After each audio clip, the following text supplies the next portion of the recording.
So, can this $700 Kimber CDS-9 Classic really replace my $2,500 to $3,000 Staccato CS? Now, before you immediately say, hell no, there's no way in hell. Hell no. Oh, hell. Trust me, I had the exact same reaction because let's face it, there's usually a reason why one gun costs more than 3 times another, generally speaking. But after spending serious time with this Kimber, I'm honestly rethinking kind of everything I thought I knew about price, performance, and concealed carry pistols. When Kimber first told me about this gun and called it the Classic, it kind of threw me off. Usually when I hear Classic, I'm thinking original, first version, the OG. Run DMC's classic tracks. Classic. But here's the thing. This isn't the original CDS-9. Wait, what? This is the original CDS-9. The first one was called the CDS-9. This is the Kimber CDS-9 with a threaded barrel. Plain and simple. But Kimber named this one the CDS-9 Classic. Why? What do you mean? What do you mean? I thought about it, and here's what I think they're doing. They're using Classic to remind us of simpler times. Remember guns like the Glock 26? No rail, no optic, no fancy extras, just 10 rounds, basic sights, straightforward simplicity. What's going on, folks? This is Mr. Colion Noir, and this is my Glock 26 Gen 4.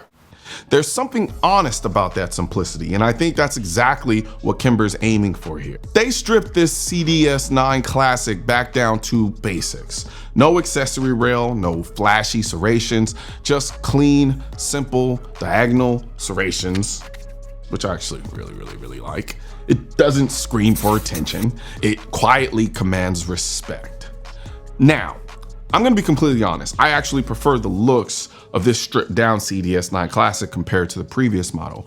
A huge part of that is my signature colors, black and gray. Y'all know that's my thing.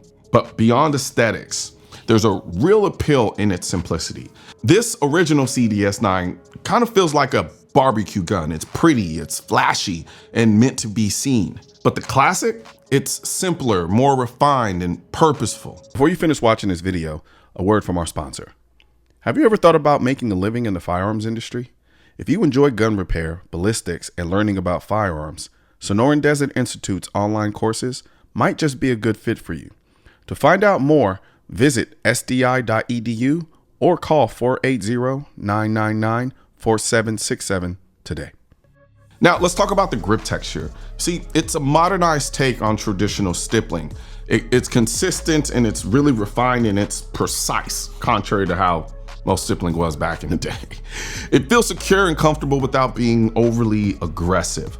This grip texture isn't just for looks, it genuinely improves the handling, at least for my hands it does. When you think about the Classic, you gotta think about it kind of like fashion.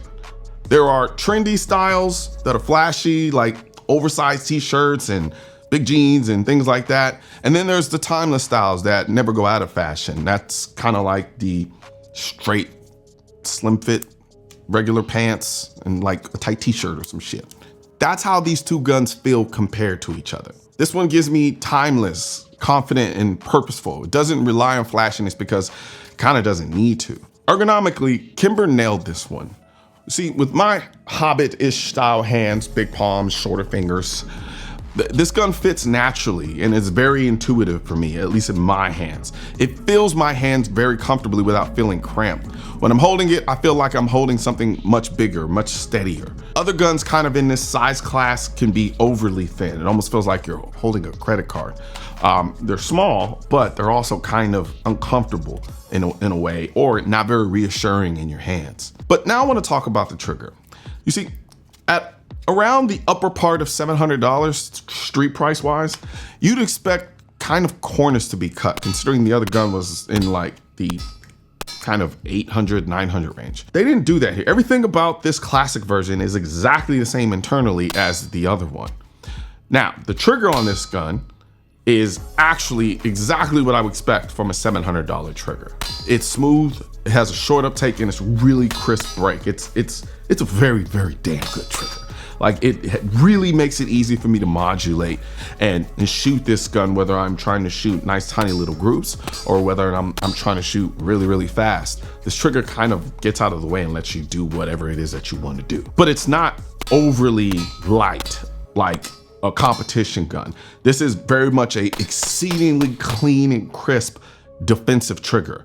So it inspires confidence, and what really honestly makes me consider a trigger a defensive trigger is, do I feel comfortable sitting on that trigger after reset and feeling confident that gun's not gonna go off with the slightest movement? That for me determines what a defense trigger is, and this has it.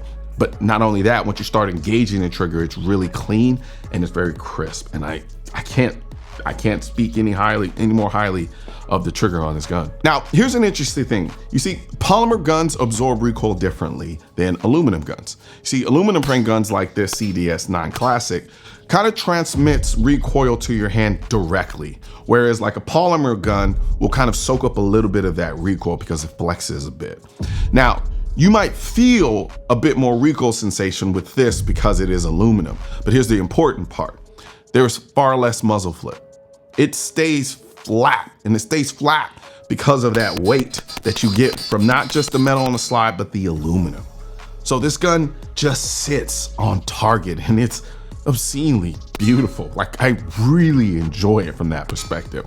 Shooting this gun fast is an absolute joy. It feels bigger because it shoots bigger. It's flat, it's predictable and stable, and genuinely feeling at home under rapid fire scenarios. Like, it's weird because sometimes when you're shooting it slow, you think this gun probably doesn't run fast, and then you start running it and it just flies. So let's revisit the big question here. Can this Kimber really replace my $3,000 Staccato CS? The Staccato CS is undeniably phenomenal. It's beautiful and it's a phenomenal shooter. I shoot this thing comparably to my full-size XC, and it deserves every single bit of praise that I've ever given it. But realistically, not everyone can or wants to drop $3 grand on a carry gun. No. Here's the thing. The CDS-9 Classic delivers damn close premium shooting experience at a fraction of the cost. Now, I'm not saying the CDS-9 Classic is cheap, but considering the quality, the fit and finish, the heightened shooting experience that you get compared to what other guns in that sphere cost, it's way more affordable. On top of that, it's considerably and noticeably smaller in size too, compared to my Staccato CS, which carries 16 rounds and this carries 15. But like I said, you gain a lot in terms of concealability with this particular gun, the Classic, than you do with this. Long story short, if you want the premium 2011 style shooting experience without the kind of hefty price tag, the Kimber CDS-9 Classic genuinely becomes that ideal choice. Now, keep in mind the context in which I say that. I'm talking about it being this micro-sized 2011 style gun. It is not a 2011, but it gives you that experience. You're in the same room as some super heavy hitters. But considering its size, its concealability, its capacity, I'm thoroughly impressed by this beast. Little beast, like a barking bulldog, especially when it runs fast. Now, for those of you wondering what ear protection I'm wearing in this video, even if you weren't, I'll tell you anyway. These are my favorites. The AKT1 Blackouts. What I like to call smart hearing protection. You see, it's 2025. We don't need dumb hearing protection. This is unnecessary. Like, don't get me wrong, the big bulky over the ears and like the little foamies you put in your ear, it's not that they don't work. They're just dumb. They don't do anything else. But the AKT1 Blackouts offer active noise blocking, clear pass-through, so I can take phone calls, listen to music, listen to podcasts, all without even removing them. They've seriously changed my shooting experience. So if you're tired of basic dumb hearing protection, step up to the AKT1 Blackouts. I'll put a link in the description section of this video.